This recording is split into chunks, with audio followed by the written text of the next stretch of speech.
What's up, guys? What's going on? I'm Paul. This is Paul in Theology's Daily Devotional, and we are going through the book of John. Man, it has been good starting this chapter 14, which is pretty good chapter, man.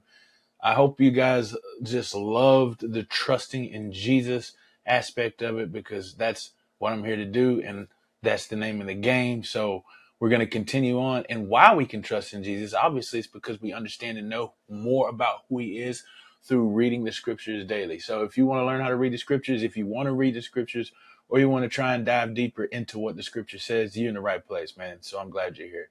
What are we going through? Well, we're going through John. That's the first question, but you got to read the scriptures first before we talk about that. So if you haven't read the scriptures, go ahead and stop the tape, see what it has to say, come back, and we'll answer the 4 questions. We're in John chapter 14, 2 through 3. If you have already read, then let's go ahead and jump in, man. What's going on? What's happening in the scripture? Well, it says that Jesus says these things as he continues on his monologue. He says, "Man, I'm going to prepare a place for you, man. And if it wasn't true, I would have said something."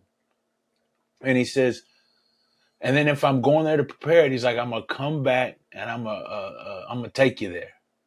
He said, I'm gonna receive you to myself. I'm gonna take you there, so that where I am, you will be." So this is an encouraging thing that Jesus is trying to say. He says, believe in God, believe in me. And then he says, the reason you can believe in me is because, man, you're going to be where I am. Oh, excuse me. I'm sorry about that. He says, you're going to be where I am. You're going to be able to commune and hang out with me for all of time.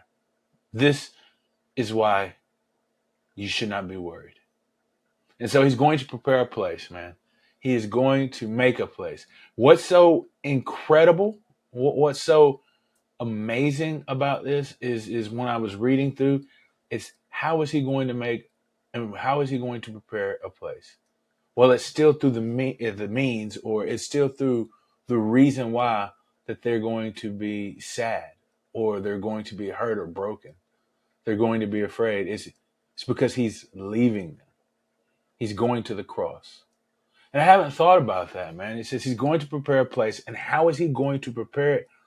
It's through his death, his glorification, his exaltation. This is how he is able to receive us to himself. This is how he is able to take us to the Father and dwell with him. And what is this dwelling place, man? It says he's going to prepare a place. Well, what is the place? Is it the abode of God? Is it a mansion in heaven? Because I know that that's a lot of people quote it in that manner because of King James. But this dwelling place is really like a residence. Remember we talked about how dwelling was an important word, how to remain. Well, the word dwelling here is a root from the word remain. And so when he's saying this, he's saying that we are going to be a part of what he is doing. We're going to be a part of that life that we find in the triune God, the Father, the Son, and the Spirit. So that is the importance of what it means to be in this place that he is bringing us to. It's not necessarily, though it is a residency, but it's more of a place of a person, an intimacy, and a community that we're going to be able to engage with for all eternity. So what's this say about God, man? Is Jesus is making a way for us.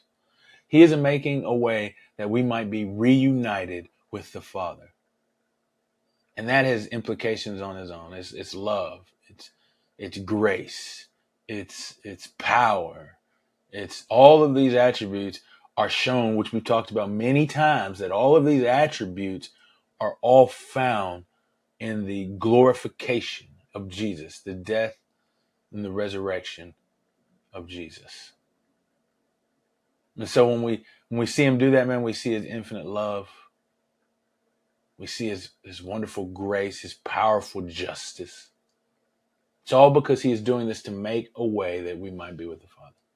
What does it say about mankind? Is that we have a place with the Father. That we have a place with the triune God. that we have a place. And sometimes I think we forget that, is that we feel lost in this world, but that's the thing that Jesus does. He gives us purpose. We are found in him.